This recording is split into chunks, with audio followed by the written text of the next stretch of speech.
ఓం నమో నారాయణాయ. వారాహి అమ్మకు నమస్కారం చేసుకుంటూ, అమ్మవారి దయ, ఆమె చల్లని చూపులు మనందరిపై ఉండాలి అని చెప్పి మనస్ఫూర్తిగా కోరుకుంటూ ఈరోజుటి వీడియో స్టార్ట్ చేస్తున్నాను ఫ్రెండ్స్. ఇక ఈరోజు వీడియోలో మనం చూడబోయేది ఏంటి అంటే, మనం ప్రతిరోజు వారాహి అమ్మవారిని ఎంతో ఇష్టంగా పూజిస్తూ ఉన్నాం కదండి. అలాగే అమ్మవారికి ఇష్టమైనటువంటి రోజులలో శుక్రవారం, మంగళవారం, ఆదివారం, అమావాస్య, పౌర్ణమి, పంచమి, అష్టమి తిథులలో మనం చేసే పరిహారాలు కానివ్వండి, అలాగే పూజలు, మంత్రాలు, switch words, angels numbers, law of attractions ఇలాంటివన్నీ కూడా చాలా చాలా మంచి గొప్ప ఫలితాన్ని తెచ్చిపెడుతూ ఉన్నాయి. అలాగే 4వ తేదీ ఫిబ్రవరి ఆ రోజున రథసప్తమి అండి.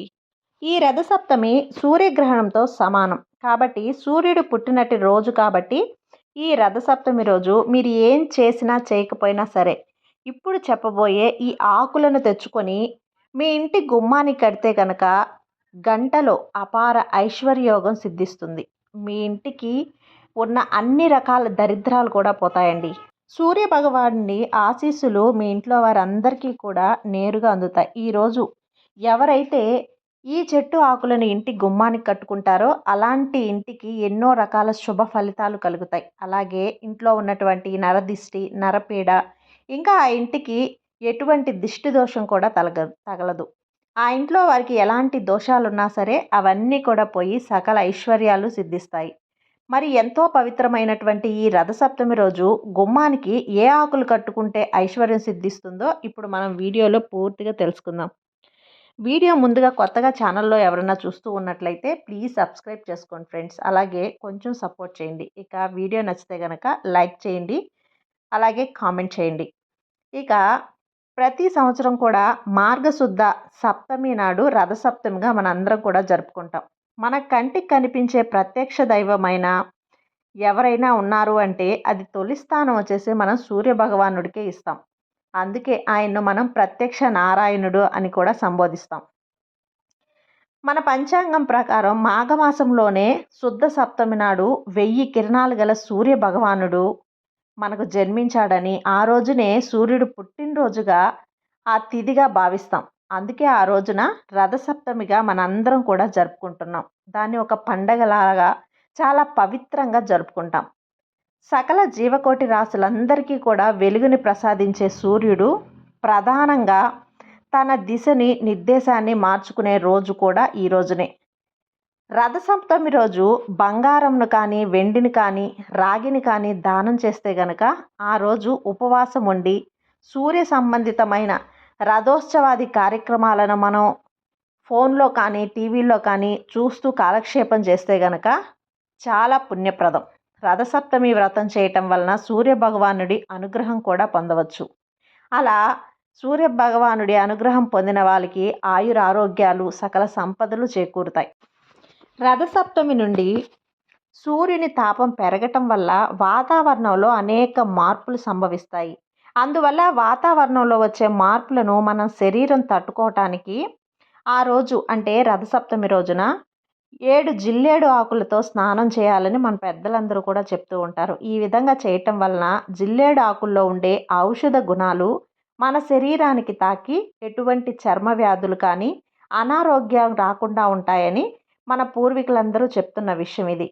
ఇప్పుడు మన శాస్త్రజ్ఞులు కూడా మనకు నిర్ధారణ చేశారు. రథసప్తమి రోజున ఉదయం అంటే అరుణోదయానికి వేళ ఇప్పుడు మనం చెప్పుకునే విధంగా 7 జిల్లేడు ఆకులు, 7 రేగి పండ్లు శిరస్సు మీద కానీ, భుజాల మీద పెట్టుకొని స్నానం చేయండి. కుదరని వారు కేవలం శిరస్సు మీద అంటే మన తల మీద పెట్టుకొని స్నానం చేస్తే చాలు, పూర్తి ఫలితం మనకు కలుగుతుందండి. 7 ఆకులు అంటే 7 జిల్లేడు ఆకులు, 7 పండ్లు దొరకని వారు కనీసం ఒకే ఒక జిల్లేడాకైనా సరే, ఒక రేగి పండునైనా సరే శిరస్సు మీద అంటే మీ తల మీద పెట్టుకొని చన్నీటి స్నానం చేయండి. అలా చేసేటప్పుడు ఇప్పుడు చెప్పబోయే ఈ శ్లోకాన్ని చదువుతూ స్నానం చేయండి. యద్య జన్మ కృతం పాపం మాయా జన్మస్సు సప్తసు తన్మే రోగాంచ శోకాంచ మాకరి హంతు సప్తమి అనే శ్లోకం చదవాలి. ఇలా మనం ఒక 3 సార్లు చదువుకొని ఈ స్నానమై చేసినట్లయితే మన 7 జన్మలలోనే మనకున్నటువంటి రోగాలు శోకాలు అన్నీ తొలగిపోతాయి. ఇక ఎంతో శక్తివంతమైన పవిత్రమైన రథసప్తమి రోజున రావి ఆకులను మనం గుమ్మాలకు తోరణాలుగా కట్టుకోవాలి. ఈరోజు రావి చెట్టు దగ్గరకు వెళ్ళి 11 లేదా 21 రావి ఆకులను మనం తెచ్చుకొని ఆ ఆకులతో తోరణం వేసి కట్టుకుంటే కనుక ఇంట్లో వారందరికీ కూడా సకల శుభాలు కలిగేలా ఆ సూర్య భగవానుడు దీవిస్తాడండి. పూర్వం ఈ రోజుల్లో అందరూ కూడా రావి ఆకులు తోరణం కట్టుకునేవారట. ఇలా కట్టుకోవటం వలన సకల ఐశ్వర్యాలు సిద్ధిస్తాయి. ముందు రథసప్తమి రోజున రావి చెట్టు దగ్గరకు వెళ్ళి కొన్ని నీళ్లను రావి చెట్టుకు సమర్పించి ఆ తర్వాత చెట్టుకు నమస్కారం చేసుకొని 11 ఆకులు కానివ్వండి లేదంటే 21 ఆకులను ఇంటికి తెచ్చుకోవాలి. ఆ తర్వాత ఒక పసుపు దారంతో ఆకులని తోరణాలుగా చేసి మెయిన్ డోర్ గుమ్మానికి కట్టాలి. ఇలా రథసప్తమి రోజు గుమ్మానికి రావి ఆకులతో తోరణం కడితే కనుక సాక్షాత్తు లక్ష్మీ సూర్యనారాయణమూర్తి మీ ఇంటికి రక్షణ కలిగిస్తాడు. ఇలా కట్టడం వల్ల మీ ఇంట్లో ఉన్నటువంటి నెగిటివ్ ఎనర్జీ అలాగే దుష్ట శక్తులు ఏ ఉన్నా కూడా అన్నీ కూడా పారిపోయి పాజిటివ్ ఎనర్జీ అనేది వస్తుంది. ఇంట్లోని బాధలు, ఆర్థిక సమస్యలు, దుఃఖం, కష్టాలు, వాస్తు దోషాలు, అనారోగ్య సమస్యలు ఇవన్నీ కూడా తొలగిపోతాయి. అంతటి శక్తి అనేది రావి ఆకులకు ఉంటుంది. కాబట్టి ఈరోజు ఇలా చేస్తే మీ ఇల్లు సిరి సంపదలతో ఎప్పుడు కూడా సంతోషంగా తొలతూగుతుంది. ఎందుకంటే రావి చెట్టు ఆకుల నుండి ప్రాణవాయువు అనేది అంటే ఆక్సిజన్ అనేది ఎక్కువగా విడుదలవుతుంది. ఈ ఆకులు మన ఇంట్లో ఉన్నటువంటి వాతావరణంలో ఉన్నటువంటి విషాలు ఏవైనా ఉంటే వాటన్నింటిని కూడా కాలుష్యపూరితమైన అంటే వీటన్నిటిని తొలగించేసి మంచిగా శుద్ధి చేసే గాలి అనేది అంటే స్వచ్ఛమైన ఆక్సిజన్ అనేది మనకు అవి అందిస్తాయి. కాబట్టి ఈ రథసప్తమి రోజున రావి చెట్టు ఆకులను మీ ఇంటి గుమ్మానికి కట్టుకోవడం వల్ల సూర్యనారాయణమూర్తి ఎంతో సంతోషించి సిరి సంపదలను అలాగే సంతోషాలను మీకున్నటువంటి అప్పుల బాధలను ఆర్థికంగా ఆరోగ్యంగా అన్ని విధాలా మీకు సంతోషాలను కలిగిస్తాడు. అన్ని వృక్షాలలో కల్లా రావి చెట్టు అనేది పరమ పవిత్రమైంది. శ్రీమద్ భాగవతంలో శ్రీకృష్ణ భగవానుడు చెప్పాడు, రావి చెట్టును విష్ణు నివాసంగా పరిగణిస్తారు అని. స్వర్గ వృక్షంగా ప్రసిద్ధికెక్కిన ఈ రావి చెట్టు కింద పరమ భక్తులైన తన ప్రాణాలన్నీ సైతం వదిలిపెట్టడానికి మన హిందువులందరూ కూడా చాలా ఇష్టపడుతూ ఉంటారు. సాక్షాత్తు విష్ణుమూర్తి ప్రతిరూపమే రావి చెట్టు అని మనందరం కూడా విశ్వసిస్తూ ఉంటాం. రావి చెట్టును పూజించడం వల్ల శనేశ్వరుని బాధలు తొలగిపోతాయి. అలాగే ఈ చెట్టులో ఎన్నో ఔషధ గుణాలు ఉన్నాయండి.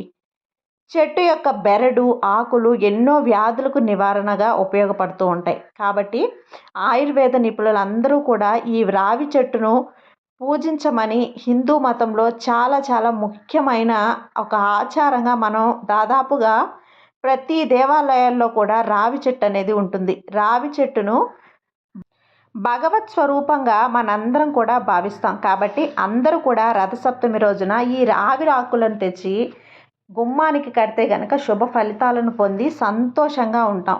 కాబట్టి ప్రతి ఒక్కరూ కూడా ఈ విధమైన పరిహారాన్ని ఆ రోజు తప్పకుండా చేసి చూడండి. మీ ఇల్లు అనేది స్వర్గంలాగా ఉంటుంది.